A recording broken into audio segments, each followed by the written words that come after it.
Ang mga bagay ng ito, mga kapatid, ay iniaanyo ko na halimbawa sa aking sarili. Tumaging si Pablo, sinasabi niya sa sarili niya, "Uy, huwag kang lalampas na nakasulat ha." At kay Apollos, dahil sa inyo upang sa amin ay mga tuto kayo, na huwag magsihigit sa mga bagay na nasusulat. Bakit? Upang ang sinuman sa inyo huwag maging palalo ang isa laban sa isa. Ayun. Kaya ito na yung pattern eh. Huwag ka na lalampas dito kasi pag lumampas ka dito, ang lalabas, napakayabang mo. Ikaw lang nakakaunawa, ikaw lang nakakabasa, ikaw lang ang may pagkaintindi. Nagbibigay ang Diyos ng wisdom eh. Yun yung sinasabi natin po dito, good and bad servant, dito, na paano mo pinapangaral to. Ito na nga yung sinabi ng mga apostol. Huwag magsihigit sa mga bagay na nasusulat. Di ba? Magtataka ka kung ano-ano ang itinayo, iisa tayo Church of Christ, hindi tayo magkasundo-sundo kasi napakaraming itinayo ng iba nating mga kapatid. May one cup, may instrumental. O yung panghuli pinakamatindi, babae patatayuin dito. Binabawal ni Pablo. Paano kung hindi tututol? Nakalagay dito bawal magturo ba? Figuratibo ba yan? Literal? Literal. Di ba kayo lumagay sa akin? Ano po? Lagi tayong nakadepensa sa katotohanan. Ipaglalaban natin to. Pag may kumontra dito, lumagpas doon, magiging kalaban namin. Bakit? Dinidepensa namin yung totoo eh. Kaya nga sinasabi doon sa talata na yun, huwag magsihigit sa bagay na nasusulat. Sadyang napakalaki ng biyayang ipinagkaloob sa akin ng ating Panginoon.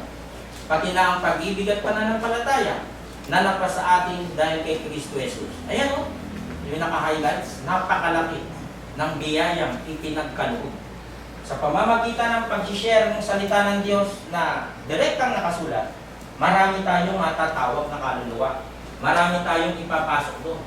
Huwag nating sabihin sa ating mga sarili na, "Uy, kung hindi dahil sa akin, hindi dadami yan." Hindi. Diyos pa rin. At the end of the day, Diyos pa rin ang tumawag. Dahil doon, tayo ay ginamit ng mga instrumento upang mapatibay ang iglesia. The grace of our Lord was poured out on me abundantly along with the faith and love that are in Christ Jesus. Dito lang sasali yung iyong pananampalataya. Dito lang sa utos ng ating Panginoong Jesus. Ang sabi sa Ecclesiastes 5:18, "Narito, na aking nakita na mabuti at ukol sa isa ang kumain at uminom. Magalak sa kabutihan sa lahat niyang gawa na kanyang ginawa sa ilalim ng araw. Lahat ng mga kaarawan ng kanyang buhay na ibinigay sa kanya ng Diyos.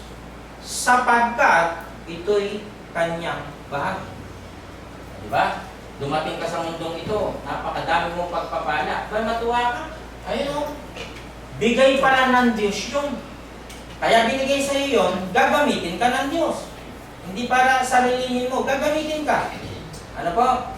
Yun yung iyong bahagi sa mundong ito.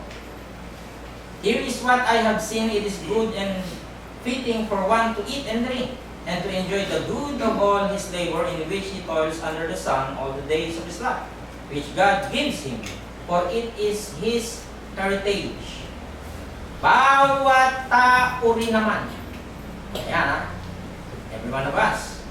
Na binigyan ng Diyos ng mga kayamanan, pag-aari.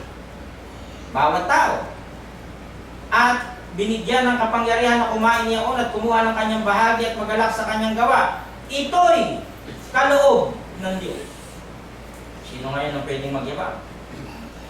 Hindi. Pinagsunugan ko to ng 10 taon ako naging abogado, pera ko to. Ganun ba?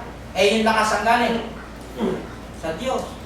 Kung hindi naman dahil sa Diyos at wala ka na kasi matatapos po yung abogasyon na yan.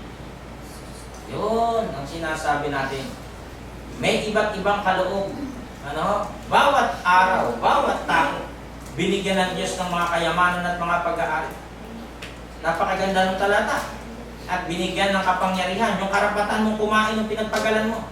Kumuha ng kanyang bahagi, yung part mo. Kasi, meron akong babayaran. Okay, pero hindi sa'yo lahat.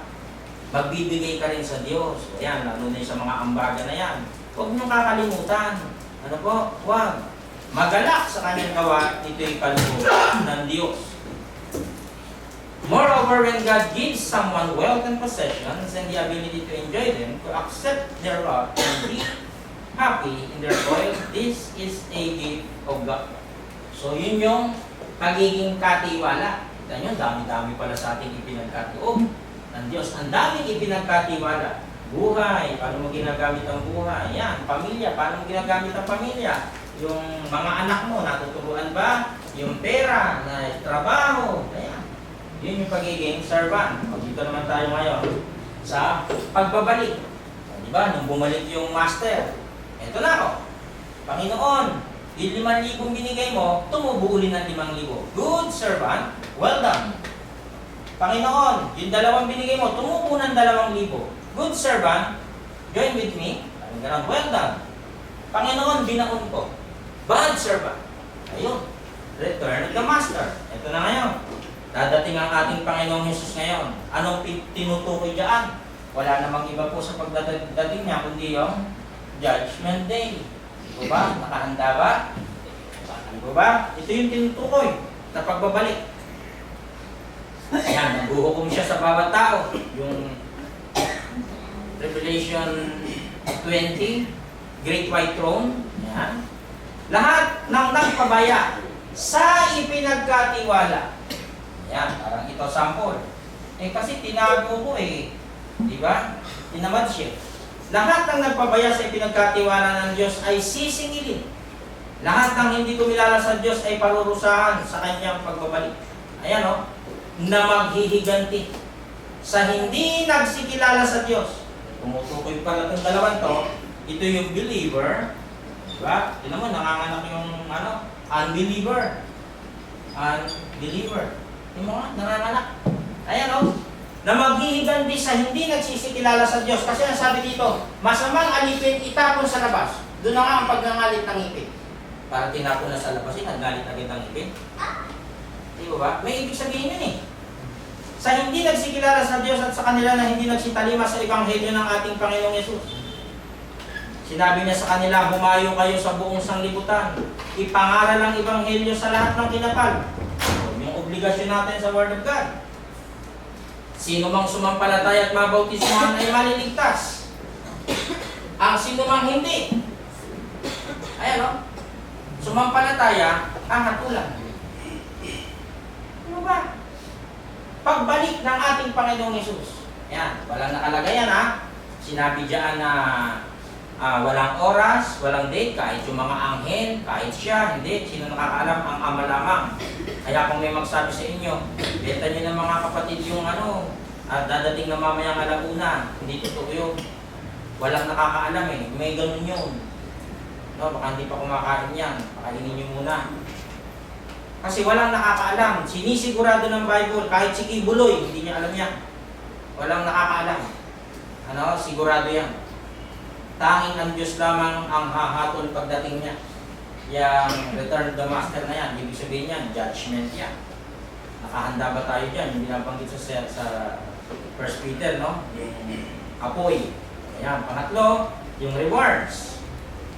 Siyempre, nagpagal kayo. Mabubuting mga katiwala, mga servants, stewards. Ang ipinagkatiwala sa inyong salita ng Diyos ay ibinahagi ninyo sa iba. Manahin ninyo ang langit.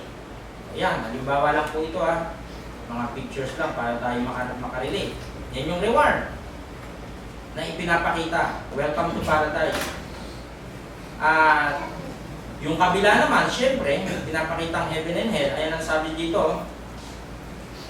Itapon ninyo ang walang silbing alipin na yan sa kadiliman sa labas.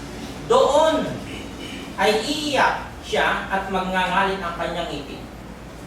Diba? Ito rin yung sinabi dun sa 5 hangal na dalaga. Nang magkagay sinabi ng hari sa mga naglilingkod, gapusin ninyo ang mga paa at mga kamay niya at itapon ninyo siya sa kadiliman. Sa labas, dyan na nga ang pagtangis at ang pagngangalit ng mga alipin. Hindi pala ito yung 10 dalaga. Ito pala yung unmerciful servant, 22:13 pala. So ano yun? Ano yung pagngangalit ng ngipin na yun na itatapon sa labas? Ay di dito. Nga. Saan yun? Ito, hell. Wala naman ang ibang pupuntahan niyan. Ibig sabihin, naglingkod sa Diyos, hindi naglingkod. Yun lang yung pinakikita po. Ano po? Saan daw dadalhin yung pagngangalit ng ngipin? Dito, sa impyerno.